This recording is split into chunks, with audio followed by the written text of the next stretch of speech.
सभी को नमस्कार। मैं Binu Kumawat, assistant professor, government college Rawatbhata, आप सभी का स्वागत करती हूँ। आज हम भारतीय राजनीतिक चिंतकों में पढ़ेंगे डॉक्टर भीमराव अंबेडकर का योगदान अथवा देन।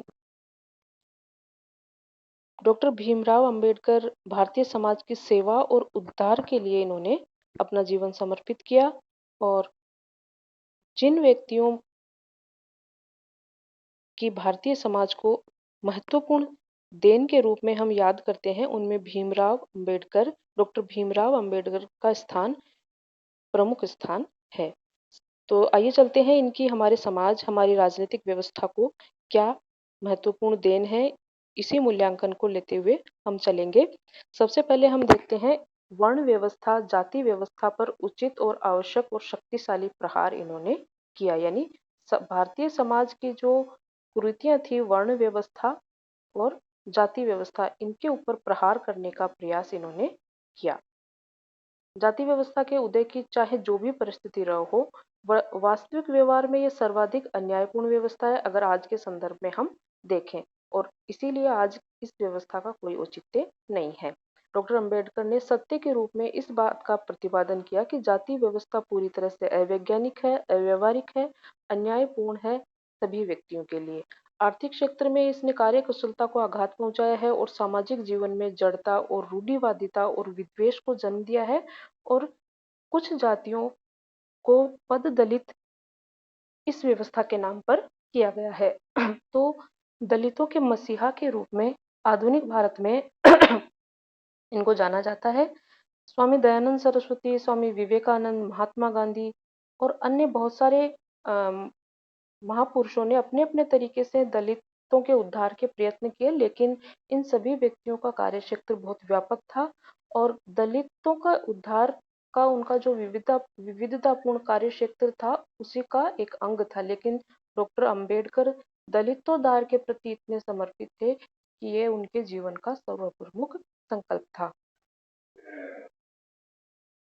अगर दूसरी दृष्टि से इनको देखा जाए तो दलितोद्धार के प्रति ये यथार्थवादी दृष्टि रखते थे, जबकि बाकी जो जिनकी चर्चा हम करते हैं महापुरुषों की, वो सैद्धांतिक दृष्टि से इस व्यवस्था का विरोध करते थे, इस व्यवस्था में परिवर्तन चाहते थे। लेकिन यथार्थवादी दृष्टिकोण अपनाते हुए डॉक्टर अंबेडकर ने कानूनी रूप से इस व्यवस्था को समाप्त करने का प्रयत्न किया।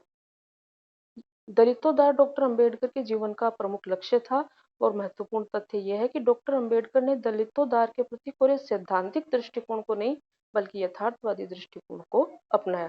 डॉक्टर अंबेडकर ने दलितों की स्थिति के लिए समाज के उच्च वर्णों को उत्तरदायी ठहराने के साथ साथ इस बात को स्वीकार किया और इस बात को स्वीकार किया कि ये वर्ग अपने स्वार्थ के लिए इस व्यवस्था को बनाए रखना चाहते हैं, इसलिए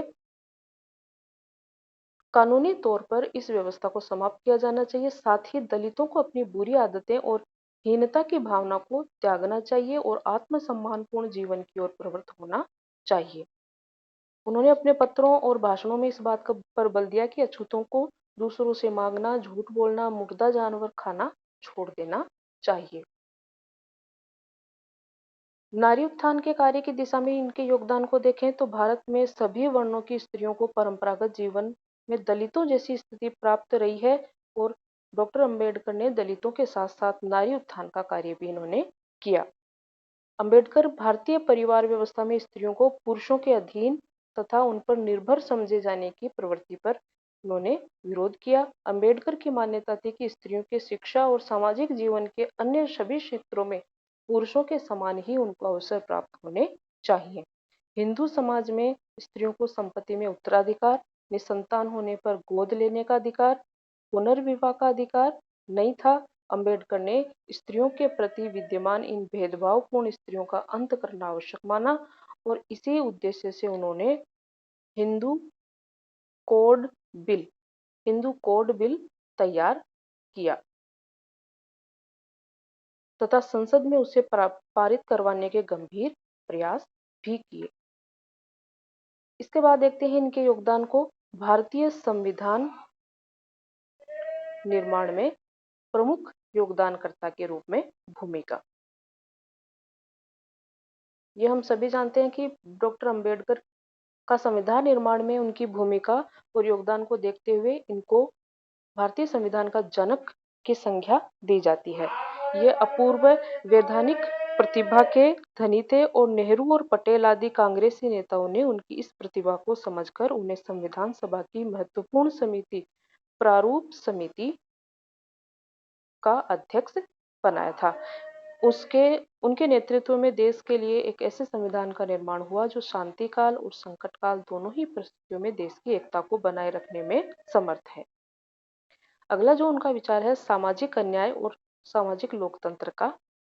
सामाजिक अन्याय का विरोध और सामाजिक लोकतंत्र का प्रतिपादन। भारतीय समाज की समस्त स्थितियों से ये भलीभांति परिचित थे और सामाजिक लोकतंत्र को राजनीतिक लोकतंत्र की पूर्व शर्त के रूप में ये प्रतिपादित करते थे कि सबसे पहले सामाजिक स्तर पर परिवर्तन होना चाहिए, उसके बाद में राजनीतिक स्तर पर परिवर्तन होना चाहिए। संविधान की जो प्रस्तावना है और उसके अन्य भागों में सामाजिक आर्थिक न्याय का जो संकल्प व्यक्त किया गया उसमें अंबेडकर के प्रयत्नों का महान योग है। अंबेडकर ने एक से अधिक बार दलित वर्ग की मुक्ति को देश की राजनीतिक स्वतंत्रता की तुलना में अधिक महत्वपूर्ण बतलाया था। इस कारण अंबेडकर के कुछ आलोचक उनकी राष्ट्रवादिता और देश प्रेम पर शंका करते हैं, लेकिन ऐसा सोचने का कोई आधार नहीं है।